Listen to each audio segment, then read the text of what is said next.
गुजरात, राजस्थान और झारखंड, यही 3 मैंने बताए थे। 2-4 को क्वेश्चन पूछे, चलिए 2-4 को क्वेश्चन पूछते हैं, जवाब दीजिए। गिर राष्ट्रीय उद्यान कहाँ है? वो गुजरात में है। कौन चीज के लिए प्रसिद्ध है?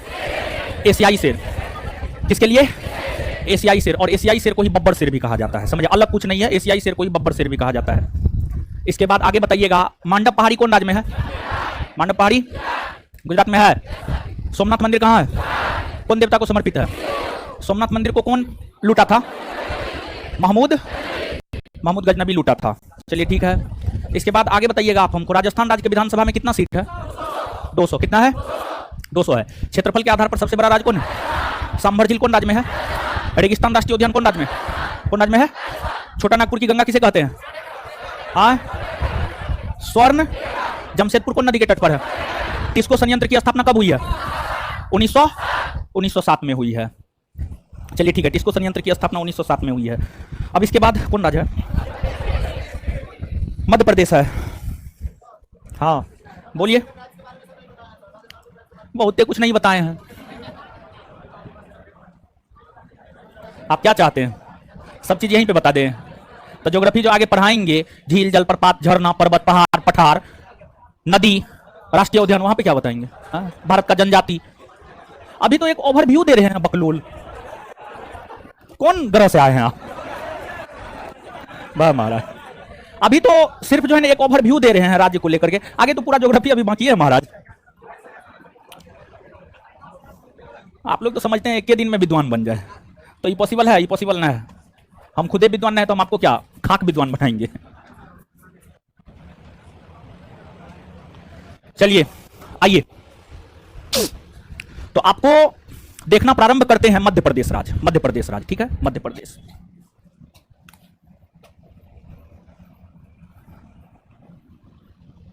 मध्य प्रदेश, जो मध्य प्रदेश राज्य है, यह आपको भारत के बीचों बीच है। एकदम मानचित्र पर आप देख सकते हैं, मध्य प्रदेश राज्य आपको भारत के बीचों बीच नजर आ जाएगा। ये आपको मध्य प्रदेश राज्य है, ये आपको मध्य प्रदेश राज्य है, और भारत के बीचों बीच है, इसी वजह से इसको मध्य प्रदेश कहा जाता है। और ब्रिटिश शासन के दौरान इसे मध्य प्रांत कहा जाता था, और मध्य प्रांत का ही नाम बदल करके मध्य प्रदेश किया गया। राज्यों का पुनर्गठन 7वां संविधान संशोधन 1956 के तहत जो हुए थे, टोटल 14 राज्य 7वां संविधान संशोधन 1956 के तहत बनाए गए थे। उन 14 राज्यों में एक राज्य आपको मध्य प्रदेश भी हुआ करता था। तो मध्य प्रदेश के गठन को लेकर के अगर हम बात करें, तो जो मध्य प्रदेश राज्य का गठन है वह 1 नवंबर 1956 को हुआ। 1 नवंबर 1956 को मध्य प्रदेश राज्य का गठन हुआ, और यह एक हिंदी भाषी राज्य है। यह एक हिंदी भाषी राज्य है। यहां के अधिकतर लोग हिंदी भाषा ही बोलते हैं। क्षेत्रफल के आधार पर मध्य प्रदेश का दूसरा स्थान है, राजस्थान का पहला स्थान, मध्य प्रदेश का दूसरा स्थान है। मध्य प्रदेश का दूसरा स्थान है, और यह जो राज्य है कुछ चीज को लेकर विख्यात है। पूरे भारतवर्ष को अगर हम देखें तो पूरे भारतवर्ष के भीतर सबसे ज्यादा वनों वाला राज्य, सबसे ज्यादा वनों वाला राज्य मध्य प्रदेश है। सबसे ज्यादा 1% आपको मध्य प्रदेश में ही देखने को मिलेगा। तो भारत के भीतर सबसे अधिक जो वन का विस्तार है, सबसे अधिक वन का विस्तार आपको मध्य प्रदेश राज्य में ही है। इसके अलावा आपको एक एससी होता है, एक एसटी होता है। एससी का मतलब शेड्यूल कास्ट, हिंदी अनुसूचित जाति, और एसटी का मतलब शेड्यूल ट्राइबल यानी अनुसूचित जनजाति। सबसे ज्यादा अनुसूचित जनजाति वाला राज्य आपको मध्य प्रदेश ही है। सबसे ज्यादा एसटी आबादी वाला राज्य जो है आपको मध्य प्रदेश है, और यहां पर कई प्रकार की जनजातियां रहती है। कई प्रकार की जनजातियां जो है आपको मध्य प्रदेश राज्य में निवास करती है। और मध्य प्रदेश के वनों में तेंदू वृक्ष बहुत ज्यादा मात्रा में पाया जाता है। सागौन वृक्ष हो गया, तेंदू वृक्ष हो गया, ये सब मध्य प्रदेश के जंगलों में बहुत बड़ी और भारी मात्रा में पाई जाती है। और जो तेंदू वृक्ष होता है, तेंदू वृक्ष के पत्ता से बीड़ी बनाया जाता है। बीड़ी समझते हैं ना? आप पीते हैं ना? एकदम पीना चाहिए, ठीक है, सुबह शाम दोपहर, दिमाग एक्टिव कर देगा। समझे? तो जो तेंदू वृक्ष है, तेंदू वृक्ष के पत्ते से बीड़ी बनाया जाता है, और तेंदू वृक्ष यहाँ के वनों में बहुत ज्यादा है, जिस वजह से मध्य प्रदेश बीड़ी उद्योग के लिए भी याद किया जाता है। बीड़ी उद्योग के लिए भी मध्य प्रदेश को याद किया जाता है। भारत के भीतर उत्तर में कश्मीर से लेकर दक्षिण में कन्याकुमारी तक जो भारतीय राज्य है, हर राज्य में कुछ ना कुछ राष्ट्रीय उद्यान है, जिसमें भारत के भीतर सबसे ज्यादा राष्ट्रीय उद्यान वाला राज्य मध्य प्रदेश ही है। अगर हम भारत की बात करें तो भारत के भीतर सबसे ज्यादा राष्ट्रीय उद्यान वाला राज्य मध्य प्रदेश है। और मध्य प्रदेश में राष्ट्रीय उद्यान की संख्या 11 है। यही कारण है कि मध्य प्रदेश को टाइगर स्टेट भी कहा जाता है। टाइगर स्टेट, मध्य प्रदेश को टाइगर स्टेट भी कहा जाता है। और हाल फिलहाल में जब हमारे मोदी जी 17 सितंबर को अपना जन्म दिवस मना रहे थे, तो उस उपलक्ष्य में मोदी जी ने मध्य प्रदेश के कुनो नेशनल पार्क में, मध्य प्रदेश में टोटल जो है ना 51 गो जिला, नोट पे लिखा हुआ होगा, हाँ 51 गो जिला है मध्य प्रदेश में, टोटल 51 जिला है मध्य प्रदेश के। आप उत्तरी भाग में आएंगे तो यहां पर शिवपुर और मोरिया जिला मिलेगा। शिवपुर और मोरिया जिला में ही जो है आपको कुनो नेशनल पार्क है, कुनो नेशनल पार्क। और कुनो नेशनल पार्क में जो है हमारे मोदी जी नामीबिया से कुछ चीता ला करके जो है कुनो नेशनल पार्क में जो है आपको दिए हैं। तो कुनो नेशनल पार्क हाल फिलहाल में काफी चर्चा में रहा है, क्योंकि मोदी जी अपने जन्म दिवस के अवसर पर नामीबिया से चीता मंगवा करके जो है कुनो नेशनल पार्क को समर्पित किया है। इसी वजह से बहुत ज्यादा चर्चा में रहा है। और यही कारण है कि आगे आने वाले दिनों में आप देख लीजिएगा, आगे आने वाले दिनों में यह प्रश्न आपके परीक्षा में पूछा जाएगा। क्या पूछा जाएगा जानते हैं? अगर जीएस के संदर्भ में हम देखें तो जीएस के संदर्भ में आपसे यह पूछा जा सकता है कि कुनो नेशनल पार्क भारत के किस राज्य में स्थित है। कुनो नेशनल पार्क भारत के किस राज्य में स्थित है, यह प्रश्न आपसे पूछा जा सकता है। तो आप एकदम ध्यान से याद रख लीजिए, कुनो नेशनल पार्क भारत के जो है आपको मध्य प्रदेश राज्य में स्थित है। कुनो नेशनल पार्क भारत के किस राज्य में स्थित है? मध्य प्रदेश राज्य में। कुनो नेशनल पार्क के अलावा मध्य प्रदेश राज्य के भीतर और भी कई सारे नेशनल पार्क है, जैसे कि कान्हा किसली हो गया, बांधवगढ़ हो गया। ये सब नेशनल पार्क भी जो है आपको मध्य प्रदेश राज्य में ही स्थित है। ये सब नेशनल पार्क भी जो है आपको मध्य प्रदेश में ही स्थित है। इसके अलावा मध्य प्रदेश को हम भौगोलिक तौर पर देखें कि मध्य प्रदेश किन किन राज्यों के साथ सीमा बनाती है, अंतरराष्ट्रीय सीमा बनाती है कि नहीं बनाती है, जलीय सीमा बनाती है कि नहीं बनाती है। अगर आपको सही रूप में मध्य प्रदेश दिख रहा होगा तो ये जो मध्य प्रदेश का बाउंड्री है आप देख सकते हैं, यह समुद्री सीमा नहीं बनाती है।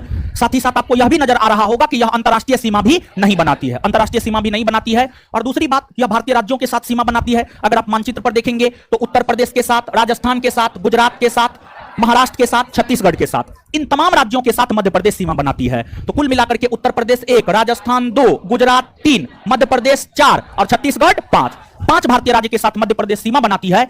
और भौगोलिक दृष्टिकोण से, और अगर हम मध्य प्रदेश राज्य को देखें तो जो मध्य प्रदेश राज्य है, मध्य प्रदेश राज्य से ही कई सारी नदियां निकलती है। उन नदियों में दो प्रमुख नदी है, नर्मदा और ताप्ती। नर्मदा और ताप्ती। अगर नर्मदा और ताप्ती की बात करेंगे तो मध्य प्रदेश राज्य से ही निकलती है। मध्य प्रदेश राज्य में ही अमरकंटक की पहाड़ी है। मध्य प्रदेश राज्य में कई सारी पहाड़ियां हैं, ध्यान दीजिएगा, मध्य प्रदेश राज्य में कई सारी पहाड़ियां हैं। और मध्य प्रदेश राज्य में जो कई सारी पहाड़ियां हैं, उन पहाड़ियों में आपको विंध्याचल पर्वत हो गया, सतपुड़ा पर्वत हो गया, अमरकंटक की पहाड़ी हो गया। ये तमाम पहाड़ी को अगर हम देखें तो ये तमाम पहाड़ी जो है आपको मध्य प्रदेश राज्य में है। इसमें काफी ज्यादा महत्व का है विंध्याचल पर्वत, समझ गए, विंध्य पर्वत या विंध्याचल पर्वत। अगर हम विंध्य पर्वत या विंध्याचल पर्वत को देखें तो जो विंध्य पर्वत या विंध्याचल पर्वत है, गुजरात होते हुए, मध्य प्रदेश होते हुए, छत्तीसगढ़, बिहार, झारखंड, इन सभी राज्यों में विंध्याचल पर्वत का विस्तार है। इन सभी राज्यों में विंध्याचल पर्वत का विस्तार है। लेकिन मुख्य तौर पर अगर हम विंध्याचल पर्वत को देखें तो मुख्य तौर पर जो विंध्याचल पर्वत का विस्तार है वह आपको मध्य प्रदेश राज्य में है।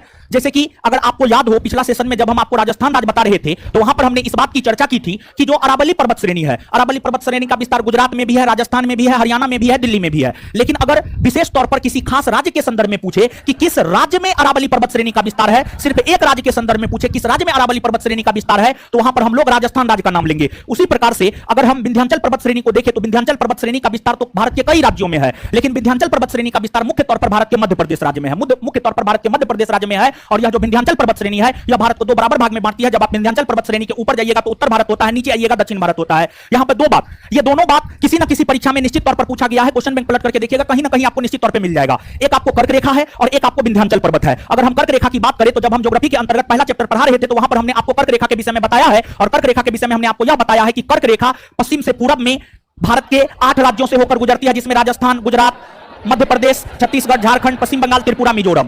तो जो कर्क रेखा है यह भारत को दो बराबर भाग में बांटती है, उत्तरी भारत, दक्षिणी भारत। और कर्क रेखा के साथ साथ जो विंध्याचल पर्वत श्रेणी है यह भी भारत को दो भाग में बांटती है, उत्तरी भारत और दक्षिणी भारत। देखिए, अगर आपको काल्पनिक रेखा के संदर्भ में पूछा जाता है कौन ऐसी काल्पनिक रेखा है जो भारत को दो बराबर भाग में विभाजित करती है, तो उत्तर कर्क रेखा हो जाएगा। और अगर आपको पर्वत श्रेणी के संदर्भ में पूछा जाता है कौन ऐसी पर्वत श्रेणी है जो भारत को दो भाग, उत्तरी भारत और दक्षिणी भारत में बांटती है, तो इसका उत्तर विंध्याचल पर्वत हो जाएगा। क्या हो जाएगा? विंध्याचल पर्वत, विंध्याचल पर्वत हो जाएगा। समझ गए? आप याद रखिएगा। अब देखिएगा आगे चल करके एक चैप्टर हम लोग पढ़ेंगे भारत के अपवाह तंत्र। भारत के अपवाह तंत्र में नदी के विषय में हमें पढ़ना होता है। और जब हम नदी के विषय में पढ़ेंगे तो वहां पर नर्मदा और ताप्ती के विषय में पढ़ेंगे। तो जो नर्मदा और ताप्ती नदी है, ये दोनों नदी को अगर हम देखें तो ये दोनों नदी जो है मध्य प्रदेश से ही निकलने वाली नदी है। और ये दोनों नदी मध्य प्रदेश से निकलती है और ये दोनों नदी मध्य प्रदेश से निकलती है, आपको पश्चिम की ओर बहती है। और पश्चिम की ओर बहती हुई दोनों नदी अपना जल जो है खंभात की खाड़ी में गिराती है। दोनों नदी अपना जल कहां गिराती है? खंभात की खाड़ी में, खंभात की खाड़ी में गिराती है।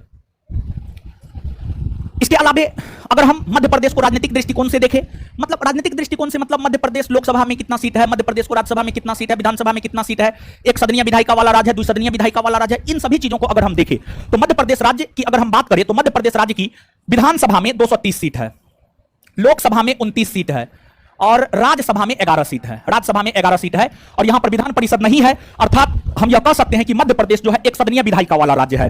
देखिए, एक सदनीय द्विसदनीय हम आपको समझाएं कि नहीं समझाएं? वैसा राज्य जहां पर विधानसभा विधान परिषद दोनों हो उसे कितना सदनीय, कितना सदनीय? 2। और वैसा राज्य जहां पर सिर्फ और सिर्फ विधानसभा हो, एक सदनीय। भारत में एक सदनीय वाले राज्यों की कुल संख्या कितना है? 22। और द्विसदनीय विधायक कितना है? 6 है। कितना है? 6 है। तो अब ये हो गया। अब इसके अलावे जो है मध्य प्रदेश को जो है हम लोग डिस्ट्रिक्ट वाइज देख लेते हैं, क्षेत्र वाइज देख लेते हैं।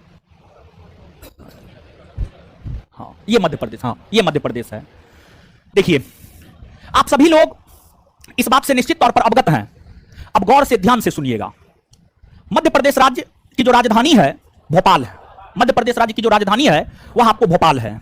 और भोपाल की हम बात करें तो जो भोपाल है वह आपको यहां है, ये आपको भोपाल है,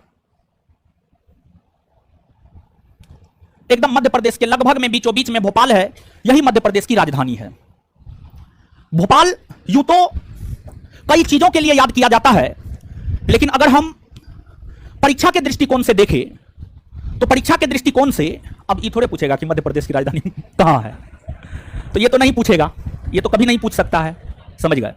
तो परीक्षा के दृष्टिकोण से भोपाल कई लिहाज से महत्वपूर्ण है। और भोपाल सबसे ज्यादा जो चर्चा में रहता है, इसलिए चर्चा में रहता है क्योंकि भोपाल के भीतर एक ट्रेजेडी हुई थी, एक दुर्घटना हुई थी 1984 ईस्वी में, 2-3 दिसंबर 1984। भोपाल के भीतर एक आपको यूनियन कार्बाइड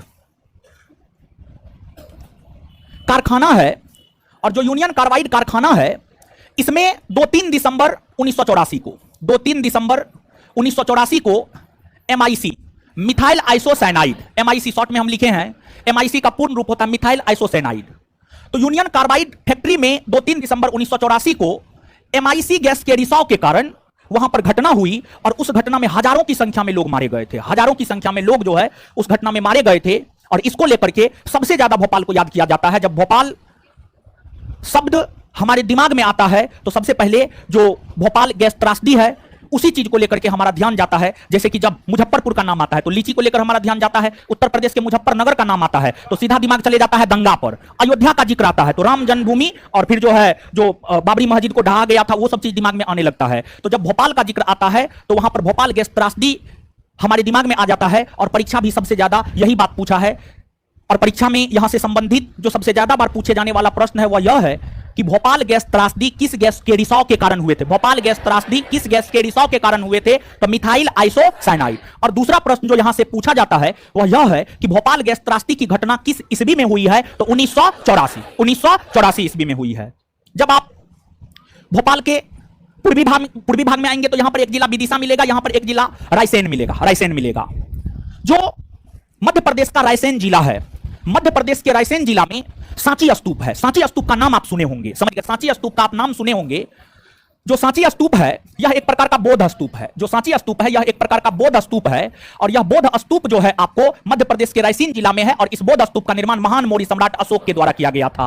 और जब आप बौद्ध ग्रंथों को पढ़ते हैं तो बौद्ध ग्रंथ यह कहता है कि अशोक ने 84,000 स्तूप का निर्माण करवाया था। 84,000 स्तूप का निर्माण करवाया था। यह बेबुनियाद बात समझ, 84,000 स्तूप मिला भी नहीं है, समझ गए? तो देखिए, जो अशोक है ना, बौद्ध साहित्य में अशोक की जीवनी को काफी कल्पना पर लिखा गया है। कल्पना आधारित है। बौद्ध साहित्य अशोक के जीवन चरित्र को कल्पना के आधार पर लिखा है, और एकदम फालतू बात बौद्ध साहित्य में अशोक को लेकर के मिलेगा। बौद्ध साहित्य ही अशोक के ऊपर यह आरोप लगाता है अशोक ने अपने 99 भाइयों की हत्या कर गद्दी प्राप्त किया था, जो कि बेबुनियाद आरोप है। अशोक अपने बड़े भाई सुसीम की हत्या कर गद्दी प्राप्त किया है, यह सत्य है, इसमें कोई दो राय नहीं है। लेकिन अपने 99 भाई की हत्या कर गद्दी प्राप्त किया है, यह बेबुनियाद बातें है, यह गलत बात है। इसके बाद बौद्ध साहित्य ही अशोक के जीवन चरित्र को लिखते हुए यह कहता है कि अशोक ने 84,000 स्तूप का निर्माण करवाया था। यह भी बेबुनियाद बात है। अशोक ने 84,000 बौद्ध स्तूप का निर्माण नहीं करवाया है। यह सत्य है कि अशोक ने सैकड़ों की संख्या में स्तूप का निर्माण करवाया है, चाहे मध्य प्रदेश के रायसीना जिला में स्थित सांची का स्तूप हो या उत्तर प्रदेश के सारनाथ में स्थित चौखंडी स्तूप हो या अन्य स्तूप हो, उन सभी का निर्माण अशोक ने करवाया है, यह सत्य है। लेकिन 84,000 स्तूप का निर्माण अशोक ने नहीं करवाया है। इसके अलावे आप भोपाल के ही उत्तरी पूर्वी भाग में आते हैं तो यहां पर एक आपको जिला मिलता है, उसका नाम है विदिशा। विदिशा, अगर हम विदिशा की बात करें तो विदिशा के भीतर एक गरुड़ स्तंभ लेख मिला है। गरुड़ स्तंभ लेख, विदिशा के भीतर जो है आपको एक गरुड़ स्तंभ लेख मिला है। यहां पर आप समझिएगा, जब हम लोग भारत के इतिहास को पढ़ेंगे तो भारत के इतिहास में हम लोगों को एक शुंग वंश के विषय में पढ़ना होगा और भारतीय इतिहास में एक हम लोगों को हिंद यवन शक पहलव कुषाण वंश के विषय में पढ़ना होगा। भारतीय इतिहास में एक शुंग वंश के विषय में पढ़ना होगा, एक हिंद यवन शक पहलव कुषाण वंश के विषय में पढ़ना होगा। जब आप शुंग वंश को पढ़ेंगे तो आपको यह पता चलेगा कि शुंग वंश के अंतर्गत कुल 10 शासक हुए, जिसमें शुंग वंश के 9वें शासक थे भागभद्र। 9वें शासक थे भागभद्र, और भागभद्र के दरबार में हिंद यवन शासक आंती आल्किडस का राजदूत बनकर हेलियोडोरस आया था। हेलियोडोरस आया था। पहले क्या होता था, एक शासक अपना राजदूत दूसरे शासक के दरबार में भेजता था। एक शासक अपना राजदूत दूसरे शासक के दरबार में भेजता था। हर्षवर्धन अपना राजदूत चीन भेजा, चीनी राजदूत हर्षवर्धन के दरबार में आए। अशोक अपना राजदूत मिस्र भेजा, मिस्र के राजदूत अशोक के दरबार में आए। तो प्राचीन काल में, मध्यकाल में या आधुनिक काल में आपको यह देखने को मिलेगा कि एक शासक दूसरे शासक के दरबार में अपना राजदूत भेजता था। तो हिंद यवन शासक हुआ करते थे आंती आल्किडस। हिंद यवन शासक आंती आल्किडस ने हेलियोडोरस नामक व्यक्ति को अपना राजदूत बनाकर शुंग वंश के 9वें शासक भागभद्र के दरबार में भेजा। जब हेलियोडोरस भागभद्र के दरबार में गया तो जो भागभद्र था वह भागवत धर्म को मानता था। भागवत धर्म को मानता था और भगवान विष्णु का बहुत बड़ा उपासक था। हेलियोडोरस भागभद्र से प्रभावित हुआ। जब हेलियोडोरस भागभद्र से बात किया तो हेलियोडोरस भागभद्र से बहुत अधिक प्रभावित हुआ, और हेलियोडोरस भागभद्र से बहुत अधिक प्रभावित होने के बाद हेलियोडोरस ने भागवत धर्म को अपना लिया। और हेलियोडोरस प्रथम विदेशी व्यक्ति हुए जो भारत आकर के भागवत धर्म को अपनाने का काम किया। और भगवान विष्णु के सम्मान में हेलियोडोरस ने मध्य प्रदेश के विदिशा में गरुड़ स्तंभ लेख का निर्माण करवाया। और यह एक निजी स्तंभ लेख था, यह कोई सरकारी स्तंभ लेख नहीं था। इसके निर्माण में जो भी खर्च हुआ, सारा का सारा खर्च हेलियोडोरस के द्वारा किया गया था। और हेलियोडोरस ने इस स्तंभ लेख के ऊपर भगवान विष्णु के लिए देवस शब्द का प्रयोग किया, यानी देवताओं के देवता शब्द का प्रयोग किया। देवताओं के देवता शब्द का प्रयोग किया। तो अब देखिएगा, यहां पर 2-3 बात आपसे पूछा जाता है। एक बात तो सीधा तौर पर आपसे यह पूछा जाता है, गरुड़ स्तंभ लेख भारत के किस राज्य में है? तो इसका सीधा सा आंसर हो जाएगा, गरुड़ स्तंभ लेख भारत के मध्य प्रदेश राज्य में है। भारत के मध्य प्रदेश राज्य में है। अब दूसरा प्रश्न आपसे यह पूछा जाता है कि मध्य प्रदेश राज्य के अंतर्गत किस जिला में है? तो विदिशा हो जाएगा। क्या हो जाएगा? विदिशा। और तीसरा प्रश्न यह पूछा जाता है कि गरुड़ स्तंभ लेख का निर्माण किसने करवाया है? तो गरुड़ स्तंभ लेख का निर्माण हेलियोडोरस ने करवाया। किसने करवाया? हेलियोडोरस ने करवाया है। इसके अलावा जब आप भोपाल से पश्चिमी भाग में आएंगे तो भोपाल से पश्चिमी भाग में एक जिला आपको देवास मिलेगा, एक जिला आपको इंदौर मिलेगा, एक जिला आपको उज्जैन मिलेगा, फिर एक जिला आपको भोपाल के दक्षिणी भाग में आएंगे तो होशंगाबाद मिलेगा। तो एक एक करके जो है इन जिलों के विषय में जानते हैं हम लोग। अब देखिएगा, मध्य प्रदेश के भीतर एक शहर है, एक जिला है, उसका नाम है इंदौर। अगर हम इंदौर की बात करें तो जो इंदौर शहर है यह मध्य प्रदेश के सभी जिलों में सबसे प्रमुख औद्योगिक नगर के तौर पर विकसित हुआ है। सबसे प्रमुख औद्योगिक नगर के तौर पर विकसित हुआ है।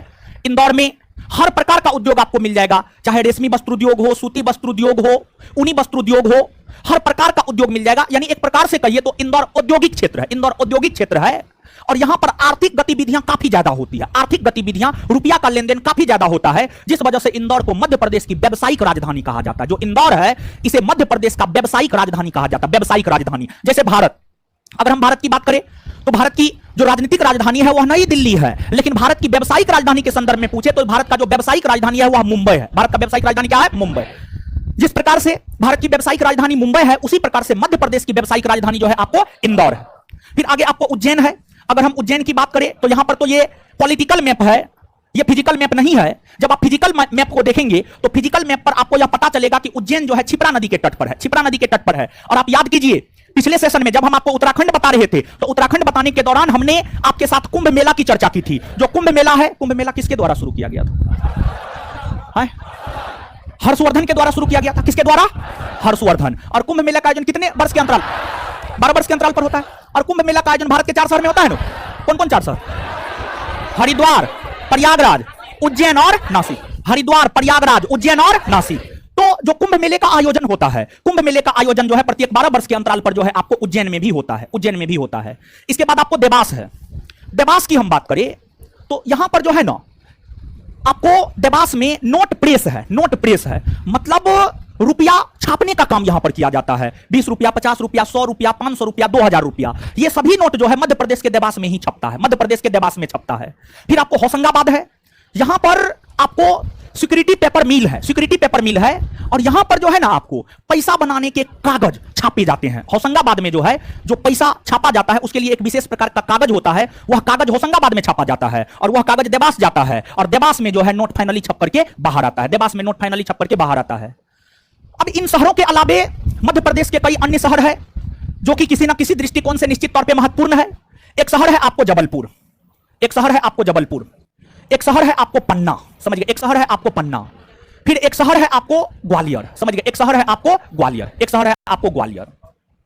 तो ये जो जबलपुर है, पन्ना है, फिर ग्वालियर है, इन शहरों को थोड़ा सा हम लोग जानते हैं। जबलपुर, जबलपुर के विषय में पहली बात तो आपको यही है, जब आप फिजिकल मैप पर देखेंगे तो जबलपुर आपको नर्मदा नदी के तट पर मिलेगा, नर्मदा नदी, समझिए, जबलपुर को जब आप देखेंगे तो ये आपको नर्मदा नदी के तट पर मिलेगा।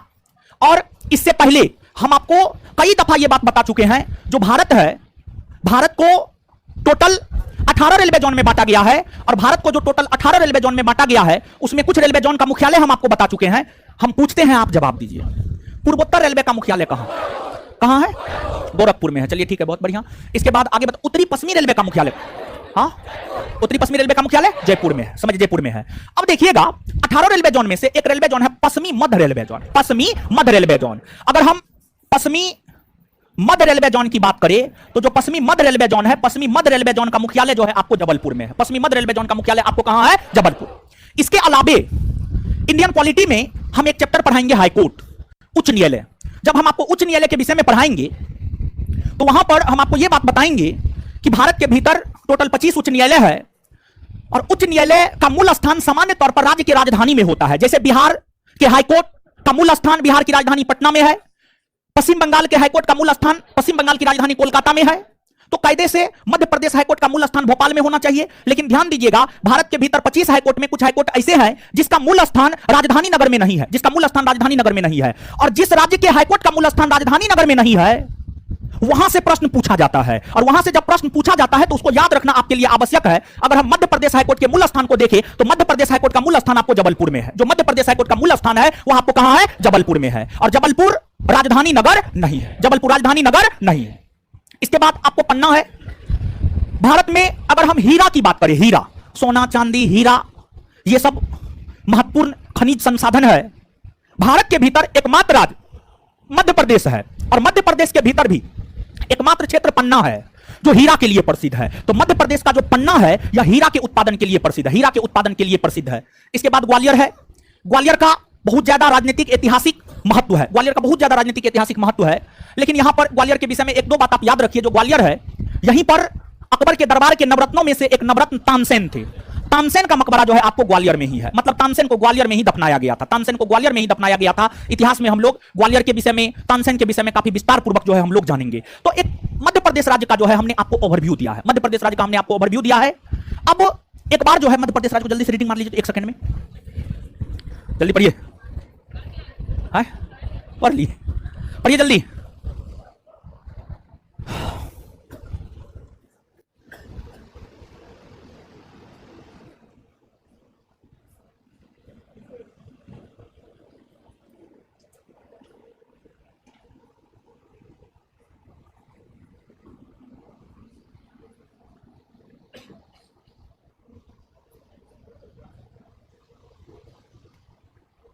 जल्दी पढ़िए।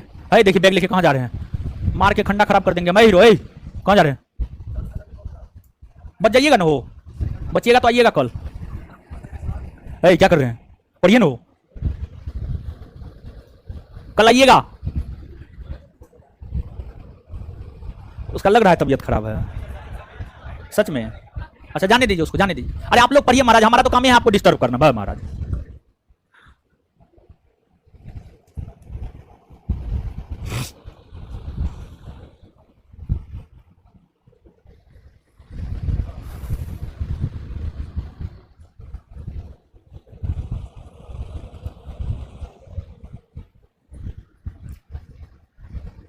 कुछ याद नहीं रखिए, लेकिन कुनो नेशनल पार्क कहां है जरूर याद रखिए। पूछेगा आप देख लीजिएगा।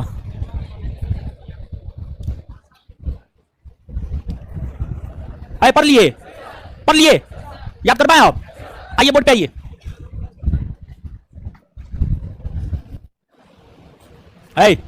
मध्य प्रदेश राज्य को अंतरराष्ट्रीय सीमा बनाता है? समुद्री सीमा? क्षेत्रफल के आधार पर दूसरा सबसे बड़ा राज्य, क्षेत्रफल के आधार पर दूसरा सबसे बड़ा राज्य, सबसे ज्यादा वन वाला राज्य, सबसे ज्यादा वन वाला राज्य और सबसे कम वन वाला राज्य हरियाणा, सबसे कम वन वाला राज्य, सबसे ज्यादा वन वाला राज्य कौन है? मध्य प्रदेश। अच्छा, इसके बाद आगे बताइएगा आप हमको, कुनो नेशनल पार्क कहां है? वो कुनो नेशनल पार्क, उसी में मोदी जी चीता छोड़े हैं। कहां से चीता लाए? कहां से लाए हैं? टाइगर स्टेट के रूप में किसे जाना जाता है? Tiger state, tiger state. Madhya Pradesh का गठन कब हुआ है? मध्य प्रदेश का गठन कब हुआ है? एक सदनीय विधायिका या द्विसदनीय विधायिका क्या है? मध्य प्रदेश के विधानसभा में कितना सीट? विधानसभा में, लोकसभा में, लोकसभा में, राज्यसभा में, राज्यसभा में। चलिए इसके बाद आगे बताइएगा, मध्य प्रदेश की राजधानी कहां है? हो कहां है? भोपाल शहर को कौन बसाया था? राजा भोज, राजा भोज। भोपाल शहर को कौन बसाया था? भोपाल शहर को कौन बसाया था? राजा भोज का संबंध कौन राजवंश से है? परमार वंश। कौन वंश से है? भोपाल शहर को कौन बसाया? भोपाल शहर को कौन बसाया? राजा भोज का संबंध कौन वंश से है? कौन वंश से है? राष्ट्रीय न्याय अकादमी, इंदिरा गांधी राष्ट्रीय, इंदिरा गांधी मानव संग्रहालय कहां है? भोपाल में। राष्ट्रीय न्याय अकादमी और इंदिरा गांधी मानव संग्रहालय कहां है? राष्ट्रीय न्याय अकादमी और इंदिरा गांधी मानव संग्रहालय कहां है? कहां है? भोपाल में है, समझ गए। और भोपाल गैस त्रासदी कब हुई है? कब हुई है? और किस गैस के रिसाव के कारण? किस गैस के रिसाव? चलिए इसके बाद, सांची स्तूप भारत के किस राज्य में है? सांची स्तूप भारत के किस राज्य में? मध्य प्रदेश। मध्य प्रदेश के किस जिला? मध्य प्रदेश के किस जिला? सांची स्तूप का निर्माण किसने करवाया? किसने करवाया है? चलिए, गरुड़ स्तंभ कौन राज्य में है? कौन राज्य में है? मध्य प्रदेश के कौन जिला में? मध्य प्रदेश के कौन जिला में? और गरुड़ स्तंभ का निर्माण किसने करवाया? किसने करवाया है? हेलियोडोरस। किसने करवाया? हेलियो, जबलपुर कौन नदी के तट पर? जबलपुर कौन नदी के तट पर? पश्चिमी मध्य रेलवे का मुख्यालय, पश्चिमी मध्य रेलवे का मुख्यालय। मध्य प्रदेश का हाईकोर्ट कहां है? मध्य प्रदेश का हाईकोर्ट भारत का एकमात्र राज्य जो हीरा का उत्पादन करता है कौन है? मध्य प्रदेश का पन्ना, मध्य प्रदेश का पन्ना। तानसेन का मकबरा कहां है? तानसेन का मकबरा उज्जैन कौन नदी के तट पर? उज्जैन कौन नदी के तट पर? मध्य प्रदेश के किस शहर में कुंभ मेला का आयोजन होता है? कहां होता है? मध्य प्रदेश की व्यावसायिक राजधानी, व्यावसायिक राजधानी 20 रुपया, 50 रुपया, 100 रुपया कहां छपते हैं? कहां छपते हैं? और जो रुपया बनाने का कागज कहां कहां हो? समय बात क्लियर है? चलिए इसके बाद अब आगे आइएगा। इसके बाद आगे बताइए, बांधवगढ़ राष्ट्रीय उद्यान कहां है? वो बांधवगढ़, नर्मदा और ताप्ती नदी कौन राज्य से होकर? अच्छा, नर्मदा ताप्ती नदी पश्चिम की ओर बहती है या पूरब की ओर? किधर बहती है? विंध्याचल पर्वत, सतपुरा पर्वत, अमरकंटक की पहाड़ी कौन राज्य में? कौन राज्य में है? कौन पर्वत है जो भारत को दो भाग, उत्तरी भारत, दक्षिणी भारत? कौन पर्वत है? विंध्याचल पर्वत। और विंध्याचल और सतपुरा के बीच से नर्मदा नदी घाटी बहती है। विंध्याचल और सतपुरा के बीच से नर्मदा नदी घाटी बहती है। तो जो नर्मदा नदी है वो किन दो पर्वत श्रेणियों के बीच से बहती है? विंध्याचल और, विंध्याचल और। चलिए अब इसके बाद अब देखिएगा, ध्यान दीजिएगा भाई जी लोग, 7वां संविधान संशोधन 1956 के तहत जो राज्यों का गठन हुआ, जिसमें 14 राज्य बनाए गए थे, उसमें मध्य प्रदेश एक प्रांत था। उस मध्य प्रदेश में छत्तीसगढ़ भी शामिल था। उस मध्य प्रदेश में छत्तीसगढ़ भी शामिल था। हाल फिलहाल में 21वीं सदी के शुरुआती दिनों में मध्य प्रदेश राज्य का विभाजन हुआ। मध्य प्रदेश राज्य का विभाजन 1 नवंबर 2000 ईस्वी को हुआ। 1 नवंबर 2000 ईस्वी को मध्य प्रदेश का विभाजन हुआ और मध्य प्रदेश का विभाजन करके एक नए राज्य छत्तीसगढ़ का गठन किया गया। छत्तीसगढ़ राज्य का गठन किया गया। तो अगर छत्तीसगढ़ राज्य के गठन की हम बात करें तो जो छत्तीसगढ़ राज्य का गठन हुआ है यह आपको 1 नवंबर 2000 ईस्वी को हुआ है। 1 नवंबर 2000 ईस्वी को हुआ है। अगर हम छत्तीसगढ़ राज्य को राजनीतिक दृष्टिकोण से देखें तो राजनीतिक दृष्टिकोण से छत्तीसगढ़ एक सदनीय विधायिका वाला राज्य है। यहां की विधानसभा में 90 सीट है, यहां की लोकसभा में 11 सीट है और यहां की राज्यसभा में 5 सीट है। यहां की राज्यसभा में 5 सीट है और छत्तीसगढ़ राज्य में टोटल 33 जिला है। नोट में हमारे ख्याल से 27 जिला लिखा हुआ होगा। नोट में देखिए 27 जिला लिखा हुआ है, लिखा हुआ है। 27 को काट करके आप 33 कर लेंगे, ठीक है। 27 को काट करके आप 33 कर लेंगे, समझिएगा। 27 को, हाँ 33 जिला लिखा हुआ, उसको 27 को काट के 33 कीजिएगा। तो जो छत्तीसगढ़ राज्य है यहां पर आपको 33 जिला है। कितना जिला है? 33 जिला है। तो ये तो हमने आपको राजनीतिक दृष्टिकोण से छत्तीसगढ़ के विषय में बताया। अब छत्तीसगढ़ को आगे हम लोग देखते हैं। छत्तीसगढ़ में है, हाँ छत्तीसगढ़, हाँ छत्तीसगढ़ है।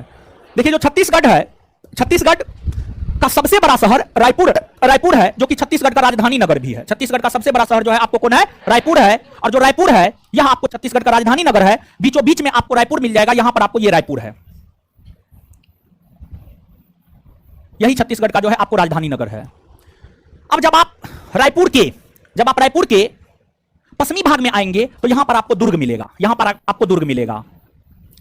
और यह जो दुर्ग है, दुर्ग के भीतर ही आप याद कीजिए, पिछले बार जो है बिहार दरोगा परीक्षा हमको लगता है 2213 मेंस में यह क्वेश्चन पूछा गया है कि जो द्वितीय पंचवर्षीय योजना के दौरान? उसका आंसर द्वितीय पंचवर्षीय योजना होता है। ये पूछा गया था क्वेश्चन।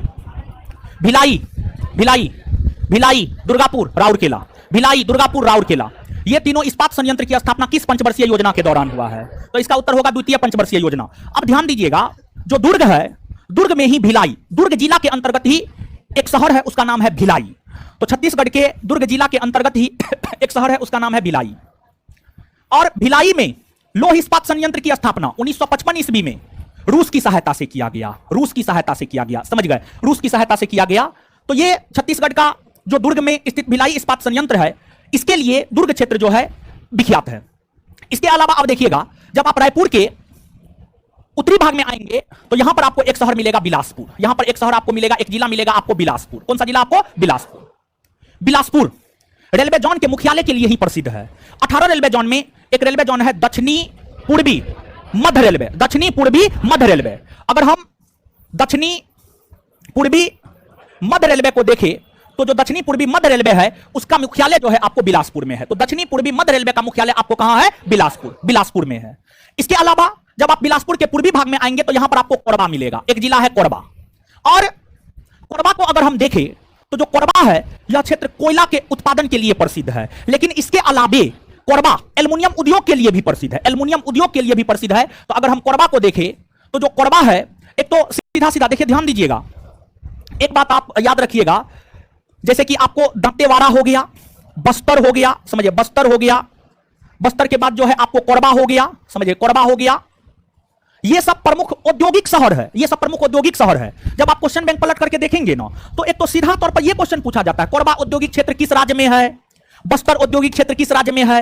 दंतेवाड़ा औद्योगिक क्षेत्र किस राज्य में है? दंतेवाड़ा औद्योगिक क्षेत्र किस राज्य में है? तो ये तमाम प्रकार के औद्योगिक क्षेत्र के विषय में सीधा सीधा आपसे आपके परीक्षा में पूछा गया है। आप क्वेश्चन बैंक पलट के देखिए, एसएससी का क्वेश्चन बैंक देखिए, रेलवे का क्वेश्चन बैंक देखिए, पीसीएस का क्वेश्चन बैंक देखिए। जब आप भारत के भूगोल के अंतर्गत एक चैप्टर भारत के खनिज संसाधन को पढ़ते हैं तो आज आप जाकर के कोई भी क्वेश्चन बैंक पलट करके देखिएगा, किसी भी एग्जाम का, भारत के खनिज संसाधन, भारत के खनिज संसाधन नामक चैप्टर में तो सीधा सीधा आपसे पूछा गया है कि कौन सा औद्योगिक क्षेत्र भारत के किस राज्य में है। तो ये छत्तीसगढ़ के कुछ प्रमुख औद्योगिक शहर है जिसके विषय में सीधा सीधा आपको यह बात याद रखना है कि ये सभी के सभी शहर जो है आपको छत्तीसगढ़ में स्थित है। ये सभी के सभी शहर कहां स्थित है? छत्तीसगढ़ में स्थित है। क्लियर है? तो इसको आप याद रखिएगा। इसके अलावा जिस प्रकार से मध्य प्रदेश भारत का एकमात्र राज्य है जहां पर हीरा का उत्पादन होता है, उसी प्रकार से अगर हम छत्तीसगढ़ की बात करें तो छत्तीसगढ़ भारत का एकमात्र राज्य है जहां पर टीन का उत्पादन होता है। टीन, छत्तीसगढ़ की अगर हम बात करें तो जो छत्तीसगढ़ है यह भारत का एकमात्र राज्य है जहां पर टीन का उत्पादन होता है। और छत्तीसगढ़ का एक जिला है आपको बस्तर। छत्तीसगढ़ का एक जिला है बस्तर। और अगर हम छत्तीसगढ़ के बस्तर जिला की बात करें तो छत्तीसगढ़ के बस्तर जिला में ही जो है आपको टीन का उत्पादन होता है। और छत्तीसगढ़ का बस्तर जिला टीन उत्पादन के लिए ही प्रसिद्ध है। टीन उत्पादन के लिए ही जो है आपको छत्तीसगढ़ का बस्तर जिला प्रसिद्ध है। क्लियर है? तो छत्तीसगढ़ के विषय में ये तमाम प्रकार की बातें जो है आपको याद रखना है। अब नीचे से जल्दी से पढ़िए, पढ़िए छत्तीसगढ़ जल्दी।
हाय हाय क्या?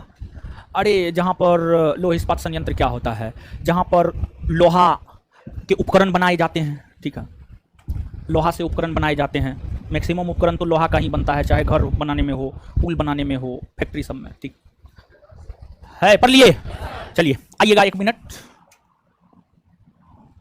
चलिए। तो एक बात बताइएगा, जो छत्तीसगढ़ राज्य है, किस राज्य का विभाजन करके छत्तीसगढ़ का, किस राज्य का विभाजन? मध्य प्रदेश, सॉरी मध्य प्रदेश। और इसके बाद छत्तीसगढ़ का गठन कब हुआ है? 1 नवंबर 2000। इसके बाद आगे बताएंगे कि जो आपको छत्तीसगढ़ राज्य है एक सदनीय विधायिका वाला राज्य है या 2 सदनीय? क्या है? 1 सदनीय। और छत्तीसगढ़ राज्य के विधानसभा में कितना सीट? विधानसभा में, लोकसभा में, लोकसभा में, राज्यसभा में। छत्तीसगढ़ में कितने जिला, कितना जिला? 33 जिला है, समझ गए। चलिए इसके बाद आगे बताइएगा। छत्तीसगढ़ की राजधानी रायपुर। छत्तीसगढ़ का सबसे बड़ा शहर कौन है? सबसे बड़ा शहर? अच्छा एक बात, भिलाई इस्पात संयंत्र किस राज्य में है? किस राज्य में है? किस राज्य में है? भिलाई इस्पात संयंत्र किस राज्य में है? छत्तीसगढ़। छत्तीसगढ़ के किस जिला में? किस जिला में? इसका निर्माण किस देश की मदद से? किस देश की मदद से? इसके बाद आगे बताइएगा आप हमको, भारत का एकमात्र राज्य जो टीन का उत्पादन करता है कौन है? भारत का एकमात्र राज्य जो टीन का उत्पादन करता है। अच्छा छत्तीसगढ़ का कौन जिला टीन का उत्पादन? कौन जिला? बस्तर जिला करता है। इसके बाद आगे बताइएगा, दक्षिणी पूर्वी मध्य रेलवे का मुख्यालय कहां है? दक्षिणी पूर्वी मध्य रेलवे का मुख्यालय कोरबा औद्योगिक क्षेत्र भारत के किस राज्य में है? किस राज्य में है? किस राज्य में है? छत्तीसगढ़ राज्य में है। इसके बाद आगे बताइए, कोरबा किसके उत्पादन के लिए? कोयला। और इसके अलावा कौन सा? एल्युमिनियम उद्योग के लिए भी कोरबा विख्यात है। एल्युमिनियम उद्योग के लिए भी कोरबा विख्यात है। इसके अलावा आप देखिए, ध्यान दीजिएगा, जो छत्तीसगढ़ राज्य है यहां से होकर जो है आपको एक नदी गुजरती है, इंद्रावती नदी। समझिए, इंद्रावती नदी यहां से होकर गुजरती है और उस नदी के नाम पर ही एक इंद्रावती नेशनल पार्क है जो कि आपको छत्तीसगढ़ में है। तो इंद्रावती नेशनल पार्क छत्तीसगढ़ में है। इसके अलावा जो है यहां पर एक जलप्रपात है, उसका नाम है चित्रकोट। चित्रकोट जलप्रपात। चित्रकोट जलप्रपात, जो चित्रकोट जलप्रपात है छत्तीसगढ़ में है और इसे भारत का न्यागरा कहा जाता है। भारत का न्यागरा कहा जाता है। तो इंद्रावती राष्ट्रीय उद्यान भारत के किस राज्य में? इंद्रावती राष्ट्रीय उद्यान। इंद्रावती राष्ट्रीय उद्यान भारत का न्यागरा किसे कहा जाता है? चित्रकूट जलप्रपात। भारत का न्यागरा किसे कहा जाता है? चित्रकूट जलप्रपात। चित्रकूट जलप्रपात भारत के किस राज्य में? किस राज्य में है? छत्तीसगढ़ राज्य में है। बात क्लियर है? इसके बाद आगे बढ़ते हैं।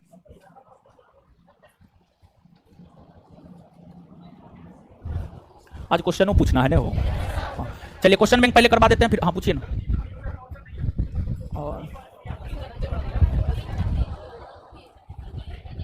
और हाँ, टीन की खादानें है। टीन का उत्पादन होता है, खादान अलग बात है। सही है, टीन का डी दंतेवाड़ा है, सही है। टीन का खादान और उत्पादन दोनों में अंतर है ना। ठीक है, कहां उत्पादन होता है? अब जरूरी थोड़ी है जहां उत्पादन होता है वहीं पर खादान भी होगा। और ध्यान दीजिएगा, एक बात बताते हैं, ये जो क्वेश्चन दिए हुए हैं, ये क्वेश्चन को एकदम याद कर लीजिएगा। अब कहिएगा क्यों क्वेश्चन को याद कर लेंगे? वही क्वेश्चन दिए हैं जो परीक्षा में पूछा हुआ है। तो ये क्वेश्चन अपने से बना करके हम नहीं दिए, आप भ्रम में मत रहिएगा। ये वही क्वेश्चन है जो किसी ना किसी परीक्षा में पूछा है और इस क्वेश्चन के पूछने की संभावना है आपके परीक्षा में। और जब हम राज्य विषय शुरू किए थे तो हम आपको भरोसा दिए थे, ज्योग्राफी में 2 से 3 क्वेश्चन ये जो मटेरियल है ना यहां से आपका आएगा। और यहां पर बहुत सारी बात ऐसी है जो मटेरियल में है, वो चीज हम नहीं बता रहे हैं, और बहुत सारी बात ऐसी है जो मटेरियल में नहीं है, वो भी हम बता रहे हैं। अगर आप लेक्चर और मटेरियल दोनों को अच्छे ढंग से करेंगे तो हम आपको लिख के दे देते हैं, आप पॉकेट में रख लीजिए कि यहां से आपके बिहार दरोगा परीक्षा में 2 से 3 क्वेश्चन 100% परीक्षा में आएगा। लेक्चर और मटेरियल दोनों में से कुछ भी स्किप नहीं होना चाहिए, दोनों 100%। समझ गए? चलिए, तो ये चीज है। अब जो है क्वेश्चन बैंक को देख लेते हैं और फिर जो है होमवर्क सबकी बात करेंगे। हाँ, चिंता मत कीजिए। हाँ चलिए, क्वेश्चन बैंक के अंतर्गत आप ध्यान दीजिएगा, 1717 पोस्ट प्रीलिम्स पहला सिटिंग, 100 क्वेश्चन का आंसर डिस्कशन हम आपको करवा दिए हैं। वो सारा क्वेश्चन आपके होठ पे होना चाहिए, करंट को छोड़ करके। इसके बाद 1717 पोस्ट सेकेंड सिटिंग के क्वेश्चन को आज से हम आपके साथ डिस्कस करेंगे। अब देखिएगा, अब देखिए हम आपको कितना कम पढ़ाए, बहुत कम पढ़ाए हैं। अभी तक बहुत ज्यादा थोड़ी पढ़ाए, बहुत ज्यादा नहीं पढ़ाए हैं, लेकिन फिर भी आप देखिएगा कि अगर आप उन लेक्चरों को ध्यान से याद रखे होंगे तो बहुत सारा क्वेश्चन अब हर सेट में 2 3 4 5 क्वेश्चन आप बनाने की स्थिति में आ जाएंगे। 2 3 4 5 क्वेश्चन आप बनाने की स्थिति में निश्चित तौर पे आ जाएंगे। जैसे कि 1717 पोस्ट प्रीलिम्स सेकेंड सिटिंग का पहला क्वेश्चन ही आप देख लीजिए। प्रीलिम्स का पहला क्वेश्चन ही आप देख लीजिए। ये जो है आपको 1717 प्रीलिम्स सेकेंड सिटिंग का क्वेश्चन है। सेकेंड सिटिंग का क्वेश्चन है, इसका आंसर बताइए क्या होगा? बांकीपुर होगा ना? हो बनाना आपसे क्वेश्चन। हाँ देखिए, अब ध्यान दीजिएगा, कुछ क्वेश्चन बैंक ऐसा है, कुछ क्वेश्चन बैंक ऐसा है जो इसका उत्तर क्या देता है जानते हैं? गया देता है। तो बहुत विद्यार्थी कंफ्यूज हो जाता है कि गया होगा कि बांकीपुर होगा। आपको किसी कंफ्यूजन में जाने की जरूरत नहीं है। आपने जो आंसर बताया है और हमने जो आपको पढ़ाया है उसी के अकॉर्डिंग आपने आंसर बताया है, ये एकदम सत्य है। समझ गए? तो कौन क्वेश्चन बैंक, कौन टीचर क्या देता है उससे आपको कोई मतलब नहीं है। जो हम बता रहे हैं वही सत्य है, जो आपको याद है वही सत्य है। बात क्लियर है? अब देखिएगा, अगर आपको याद हो, हम क्वेश्चन पूछते हैं, आप जवाब दीजिए, क्योंकि हमने आपको बिहार जब पढ़ाया था तो वहां पर बिहार में कांग्रेस के अधिवेशन के विषय में हमने आपको बताया था। अगर हम बात करें वर्तमान के बिहार मतलब आज के बिहार, आज के बिहार में कांग्रेस का कितना वार्षिक अधिवेशन? कितना वार्षिक अधिवेशन? पहली बार 1900, दूसरी बार 1922। 1912 में जो हुआ था वह केमा अधिवेशन? 28वां केमा अधिवेशन। 1922 में जो हुआ था केमा अधिवेशन? 38वां अधिवेशन। इसके अलावा जो 1912 के वार्षिक अधिवेशन की अध्यक्षता थी, यह किसने किया था? आरएन माधोलकर ने किया था। और दूसरी बात कांग्रेस के किस अधिवेशन में एओ ह्यूम को कांग्रेस का जनक या पिता कहा गया? 1912 के बांकीपुर अधिवेशन। 1912 के बांकीपुर अधिवेशन। तो 1912 के बांकीपुर अधिवेशन में ही कांग्रेस का जनक या पिता एओ ह्यूम को कहा गया। एओ ह्यूम को कहा गया। इस बात को भी याद रखिए, ये भी बात बताई था, भूल गए हैं, बताइए कैसे होगा। इसके बाद 1922 में कांग्रेस का वार्षिक अधिवेशन कहां हुआ था? गया में। कहां हुआ था? और अध्यक्षता किसने की थी? चितरंजन दास ने की थी। और चितरंजन दास ने जब अध्यक्षता की थी उस समय वे कहां थे? जेल में थे। कहां थे? जेल से ही उन्होंने इस अधिवेशन की अध्यक्षता की। और यहां पे गौर कीजिएगा, उन्होंने इस अधिवेशन की अध्यक्षता करते हुए गांधी जी के द्वारा जो असहयोग आंदोलन को समाप्त किया गया था उसके खिलाफ में प्रस्ताव रखा। वह प्रस्ताव पारित नहीं हो सका। और जब वह प्रस्ताव पारित नहीं हो सका तो चितरंजन दास कांग्रेस से त्यागपत्र दे दिए। और कांग्रेस से त्यागपत्र देने के बाद चितरंजन दास ने मोतीलाल नेहरू के साथ मिलकर कांग्रेस से इतर एक अलग संगठन की स्थापना जनवरी 1923 में इलाहाबाद में की, जिसे स्वराज पार्टी कहा जाता है। तो इन बातों को भी आपको याद रखना है। तो इसका सही उत्तर होगा बांकीपुर। कौन बुक क्या लिखता है उससे आपको कोई मतलब नहीं है, जो बताया गया है यहां पर एकदम शोध करके आपको बताया गया है। चलिए, तो इसमें तो कुछ भी लिखने की जरूरत है नहीं। हर बात बिहार राज्य को पढ़ाते हुए हमने आपको बताया है, हमने आपको लिखाया है, तो कुछ भी लिखने की यहां पर कोई जरूरत नहीं। आगे, भारतीय औद्योगिक निवेश बैंक का मुख्यालय कहां है? देखिए, जो आपको भारतीय औद्योगिक निवेश बैंक है, नाम से ही स्पष्ट है, जो उद्योग है, बड़े उद्योग है, छोटे उद्योग है, मंझले उद्योग है, वैसे उद्योग जो असफल हो रहा है, उन उद्योगों में पैसा निवेश के लिए, ताकि उद्योग फिर से पुनर्जीवित हो सके, उन उद्योगों में पैसा निवेश के लिए ताकि असफल हो रहे उद्योग फिर से पुनर्जीवित हो सके, फिर से सक्रिय हो सके, इसी को लेकर भारतीय औद्योगिक निवेश बैंक की स्थापना 1971 में की गई थी। 1971 ईस्वी से लेकर 2012 ईस्वी तक यह बैंक अस्तित्व में रहा।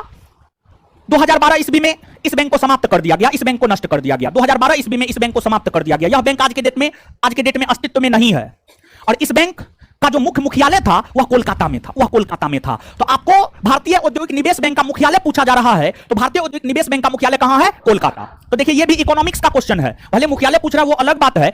इकोनॉमिक्स में हमें एक चैप्टर पढ़ना होता है मुद्रा और बैंकिंग, वहीं पर भारत के प्रमुख बैंकों के मुख्यालय को हमें पढ़ना होता है। इकोनॉमिक्स का क्वेश्चन है, प्रीलिम्स में देखिए, इस सिटिंग में भी आपको इकोनॉमिक्स का क्वेश्चन है, समझ गए? चलिए, तो आंसर कोलकाता।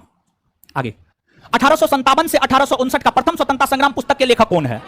देखिए, भारत के भीतर सर्वप्रथम 1857 का विद्रोह हुआ, जिसे भारत का प्रथम स्वतंत्रता संग्राम की संज्ञा दी जाती है। और 1857 के विद्रोह को लेकर कई सारे विद्वानों ने पुस्तकें लिखी है। तो 1857 के विद्रोह से पहले का भारत कैसा था, और 1857 के विद्रोह के दौरान भारत कैसा हुआ, और उस विद्रोह के बाद का भारत कैसा हुआ, इन तमाम प्रकार की बातों की चर्चा इस पुस्तक में है। 1857 से 1859 का प्रथम स्वतंत्रता संग्राम। और इस पुस्तक के रचयिता आपसे पूछा जा रहा है, तो यह जो पुस्तक है, यह पुस्तक कार्ल मार्क्स और एफ एंगल्स के द्वारा लिखा गया है। अब यहां पे आप गौर कीजिएगा, 1857 का विद्रोह जब हम पढ़ाएंगे वहां पर विस्तार पूर्वक पढ़ाएंगे, लेकिन यहां पर आप कुछ चीज को समझिए। जो 1857 का विद्रोह है, इस विद्रोह का सरकारी इतिहासकार एस एन सेन को बनाया गया था। 1857 के विद्रोह का जो सरकारी इतिहासकार है वह एस एन सेन को बनाया गया था। और जो एस एन सेन है, इन्होंने भी 1857 के विद्रोह पर पुस्तक लिखी है। और एस एन सेन के द्वारा 1857 के विद्रोह पर जो पुस्तक लिखी गई है उसका नाम है 1857। तो 1857 के विद्रोह के ऊपर जो 1857 नामक पुस्तक की रचना की गई है वह एस एन सेन के द्वारा की गई है। और एस एन सेन ने इस विद्रोह को काफी निष्पक्षता से कवर किया, और एस एन सेन ने इस विद्रोह को निष्पक्षता से कवर करते हुए यह कहा कि यह जो विद्रोह है धार्मिक मामलों को लेकर शुरू हुआ, क्योंकि जब आप 1857 के विद्रोह को पढ़ेंगे तो उसका तत्कालिक कारण था ब्रिटिश सेना में चर्बी युक्त कारतूस वाले एनफील्ड राइफल का शामिल किया जाना। और उस कारतूस वाले एनफील्ड राइफल के विषय में यह अफवाह फैला कि जो कारतूस का ऊपरी कवर है उस पर गाय और सुअर की चर्बी मिली हुई है। गाय हिंदुओं के लिए, और सुअर मुस्लिम वर्ग के लोग सुअर का नाम तक लेना पसंद नहीं करते हैं, और वहां पर वर्जित है। मुस्लिम धर्म में सुअर का नाम लेना तक वर्जित है, और हिंदू धर्म में गाय का मांस खाना वर्जित है। तो मुख्य तौर पर अंग्रेजों का पर्पस था भारत के हिंदू और मुसलमानों के धर्म को नष्ट करना। जब भारत के हिंदू और मुसलमानों का धर्म नष्ट हो जाएगा तो ये लोग ईसाई धर्म को अपना लेंगे, और जब ये लोग ईसाई धर्म को अपना लेंगे तो फिर ईसाई धर्म का विस्तार हो जाएगा। और जो अंग्रेज भारत आया था, अंग्रेजों के भारत आगमन के कई सारे उद्देश्य थे। अंग्रेजों के भारत आगमन का पहला उद्देश्य तो व्यापार था, दूसरा उद्देश्य भारत का ईसाईकरण करना था, और भी कई सारे उद्देश्य थे। तो भारत का ईसाईकरण भी अंग्रेज करना चाहता था। इसी को लेकर के इस प्रकार का काम अंग्रेजों के द्वारा किया गया। तो ये तो धर्म से संबंधित मामला हुआ या नहीं हुआ, ये बात आप हमको बताइए। तो 1857 एसएन सेन ने 1857 के विद्रोह को निष्पक्षता से कवर करते हुए यह कहा कि जो 1857 का विद्रोह है यह धर्म को लेकर शुरू हुआ, लेकिन इसका अंत भारत के स्वतंत्रता आंदोलन के तौर पर हुआ। भारत के स्वतंत्रता आंदोलन के तौर पर इसका अंत हुआ। इसके अलावा जो ऑप्शन में आपको आरसी मजूमदार दिया हुआ है, बीडी सावरकर दिया हुआ है, बिपिन चंद्रा दिया हुआ है। बिपिन चंद्रा के द्वारा भी 1857 के विद्रोह के ऊपर एक पुस्तक लिखी गई है, उसका नाम है भारत का स्वतंत्रता संग्राम। बिपिन चंद्रा के द्वारा 1857 के विद्रोह पर जो पुस्तक लिखी गई है उसका नाम है भारत का स्वतंत्रता संग्राम।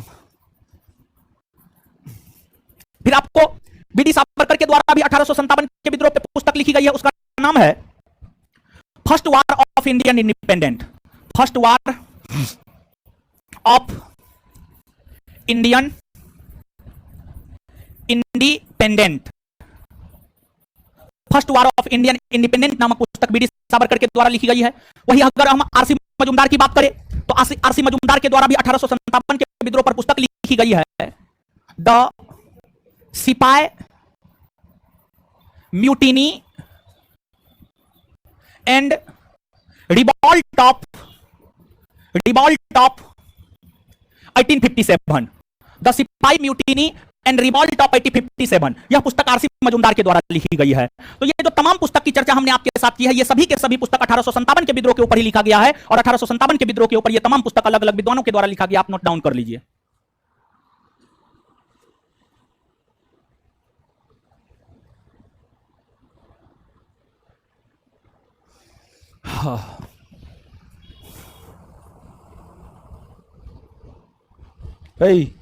पढ़ते उड़ते हैं कि ना, ऐसे ये जीवन कट रहा है,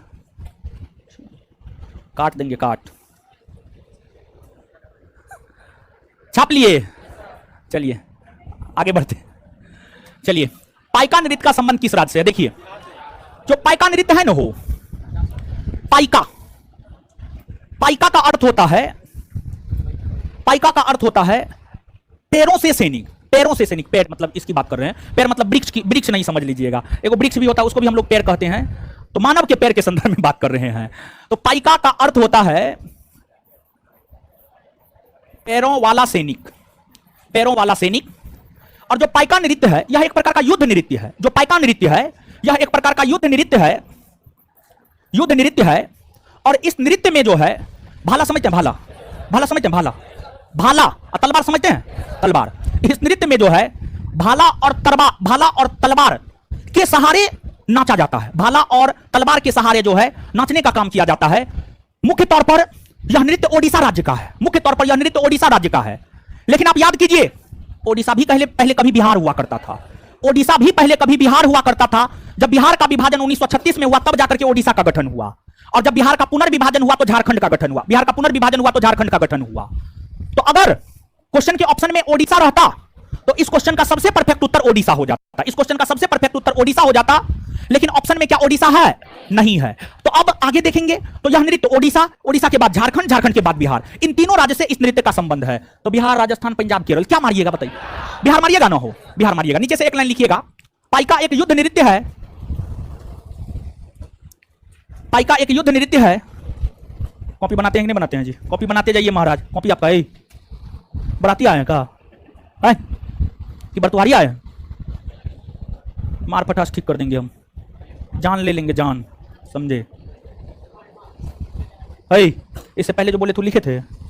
बाप रे, विद्यार्थी में बड़ी अनियमितता है। हो कैसे सफल होइएगा? दाल भात चोखा है जी? है? अच्छा, चिंता मत कीजिए, अभी तुरंत पूछते हैं। पाइका नृत्य, पाइका एक युद्ध नृत्य है, पाइका एक युद्ध नृत्य है। इस नृत्य का संबंध मुख्यतः ओडिशा राज्य से है, इस नृत्य का संबंध मुख्यतः ओडिशा राज्य से है, इस नृत्य का संबंध मुख्यतः ओडिशा राज्य से है, इस नृत्य का संबंध मुख्यतः ओडिशा राज्य से है, ओडिशा राज्य से है। लेकिन झारखंड और बिहार, लेकिन झारखंड और बिहार में भी यह नृत्य लेकिन झारखंड और बिहार में भी यह नृत्य थोड़ी बहुत प्रचलित है।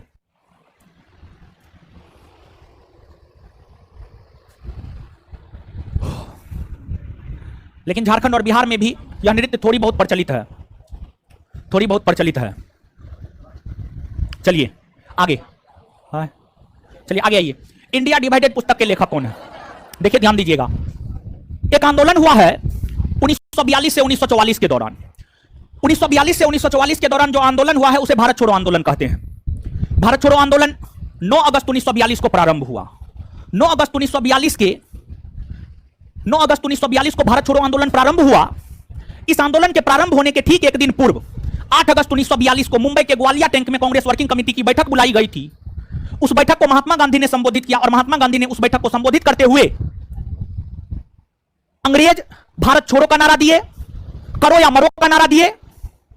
यह सब नारा भारतवासियों को काफी प्रेरित किया और इतना अधिक प्रेरित किया भारतवासी को कि जब अगली सुबह 9 अगस्त 1942 की सुबह जब कांग्रेस का कोई शीर्ष नेतृत्व रोड पे नहीं आया, इसके बावजूद भारत छोड़ो आंदोलन स्वतः अपने आप चलने लगा था। अब कांग्रेस का शीर्ष नेतृत्व 9 अगस्त 1942 को रोड पर क्यों नहीं आ सका? रोड पर इस वजह से नहीं आ सका क्योंकि 8 अगस्त 1942 को ही अंग्रेजों के द्वारा एक विशेष प्रकार का ऑपरेशन चलाया गया था, operation zero hour. Operation zero hour के तहत कांग्रेस के जितने भी वरिष्ठ नेता थे या कांग्रेस के जितने भी अग्रिम पंक्ति के नेता थे, सबको गिरफ्तार करके जेल में बंद कर दिया गया। चाहे गांधी हो, सरदार पटेल हो, पंडित नेहरू हो, राजेंद्र प्रसाद हो, जयप्रकाश नारायण हो, गोविंद वल्लभ पंत हो, लाल बहादुर शास्त्री हो, कांग्रेस के अग्रिम पंक्ति के सभी नेता को गिरफ्तार करके जेल में बंद कर दिया गया। इसी क्रम में बिहार के अपने समय के सबसे बड़े कांग्रेसी राजेंद्र प्रसाद को भी पटना के बांकीपुर जेल में बंद कर दिया गया था। और भारत छोड़ो आंदोलन के दौरान जब पटना के बांकीपुर जेल में राजेंद्र प्रसाद को बंद किया गया था, इस जेल प्रवास के दौरान ही राजेंद्र प्रसाद ने इंडिया डिवाइडेड नामक पुस्तक की रचना की थी। इंडिया डिवाइडेड नामक पुस्तक की रचना की थी और जो इंडिया डिवाइडेड पुस्तक है यह 1946 ईस्वी में प्रकाशित हुआ था। 1946 ईस्वी में प्रकाशित हुआ था। बांकीपुर जेल में इस पुस्तक की रचना राजेंद्र प्रसाद के द्वारा की गई थी। और जो राजेंद्र प्रसाद है, स्वतंत्रता आंदोलन में इनका बहुत अहम रोल रहा है। पेशा से यह वकील हुआ करते थे, इनका पेशा वकील था, वकालत किया करते थे और ये संविधान सभा के अस्थायी अध्यक्ष बनाए गए और स्वतंत्र भारत के प्रथम राष्ट्रपति बने थे। स्वतंत्र भारत के प्रथम राष्ट्रपति डॉक्टर राजेंद्र प्रसाद बने थे। राजेंद्र प्रसाद के द्वारा ही यह पुस्तक लिखा गया था। और जो इंडिया डिवाइडेड है, इस पुस्तक में राजेंद्र बाबू ने किस बात की चर्चा की है? भारत का जो विभाजन हुआ है, भारत के विभाजन की क्या पृष्ठभूमि रही है, भारत विभाजन की क्या पृष्ठभूमि रही है, उसकी चर्चा इस पुस्तक में राजेंद्र प्रसाद ने की है। जैसे कि द्विराष्ट्र सिद्धांत की चर्चा, द्विराष्ट्र के सिद्धांत की चर्चा इस पुस्तक में राजेंद्र बाबू ने की है। कम्युनल एबार्ड की चर्चा राजेंद्र बाबू ने की है।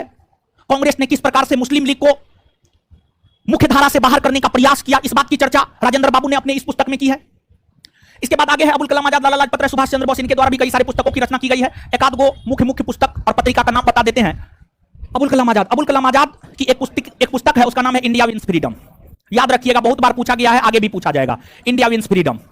फिर सुभाष चंद्र बोस की आत्मकथा है an Indian pilgrim. An Indian pilgrim के अलावा सुभाष चंद्र बोस की अन्य रचना है the Indian struggle. The Indian struggle हो गया, एन इंडियन पिलग्रिम हो गया, ये सब सुभाष चंद्र बोस की रचना है। एन इंडियन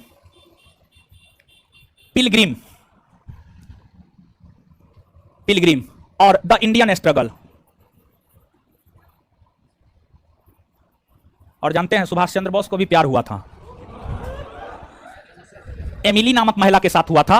और सुभाष चंद्र बोस जो है, एमिली ऑस्ट्रिया की रहने वाली थी और जो एमिली थी वो नियुक्त हुई थी सुभाष चंद्र बोस के ट्रांसलेटर के तौर पर। समझ गए, जो एमिली थी वो नियुक्त हुई थी सुभाष चंद्र बोस के ट्रांसलेटर के तौर पर। यानी सुभाष चंद्र बोस जो है चीजों को अंग्रेजी या हिंदी में बोलते थे, उसका ट्रांसलेट जो है एमिली सेंकल जो है आपको वहां की लोकल भाषा में किया करती थी। और वहां के लोकल नेता से जब बात करते थे तो वो क्या बोल रहा है, एमिली सेंकल सुभाष चंद्र बोस को अंग्रेजी में समझाया करती थी। समझ गए, उसी से प्यार कर बैठे थे।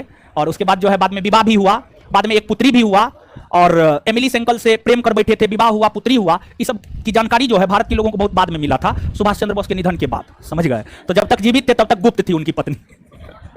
तो इस सब बात की चर्चा है उनकी आत्मकथा में, एन इंडियन पिलग्रिम में। एन इंडियन पिलग्रिम जो है सुभाष चंद्र बोस की आत्मकथा है। आगे है लाला लाजपत राय, इसके द्वारा तो बहुत सारा पुस्तक लिखा गया है, हो बहुत सारा पुस्तक लिखा गया है। आगे मिशन इंद्रधनुष कहां आरंभ किया गया? करंट का क्वेश्चन है आपको। हमारे मोदी जी 2018 में यह परीक्षा हुआ था, 2017 अक्टूबर 2017 का घटना है। एक तो हमारे मोदी जी जो है जब 2014 में प्रधानमंत्री बने, तो 2014 में प्रधानमंत्री बनने के बाद ही हमारे मोदी जी ने दिसंबर 2014 में मिशन इंद्रधनुष की शुरुआत की। और ध्यान दीजिएगा, अब बाद में जाकर अक्टूबर 2017 में सघन मिशन इंद्रधनुष की शुरुआत की। सघन मिशन इंद्रधनुष की शुरुआत की, सघन मिशन इंद्रधनुष की शुरुआत की। क्वेश्चन जो है अधूरा है, लेकिन आपसे सघन मिशन इंद्रधनुष के विषय में ही पूछा जा रहा है। सघन मिशन इंद्रधनुष की शुरुआत हमारे मोदी जी ने, प्रधानमंत्री मोदी जी ने अक्टूबर 2017 में गुजरात के वाडनगर से किया, गुजरात के वाडनगर से किया। और इस मिशन इंद्रधनुष का क्या लक्ष्य था तो सुनिएगा। इस मिशन इंद्रधनुष का लक्ष्य यह था कि 2 वर्ष से कम उम्र के बच्चे और जो गर्भवती महिला है, जो महिला गर्भवती हो चुकी है, और 2 वर्ष से कम उम्र के बच्चों को सभी प्रकार के टीका निःशुल्क तौर पर उपलब्ध करवाया जा सके, ताकि बच्चे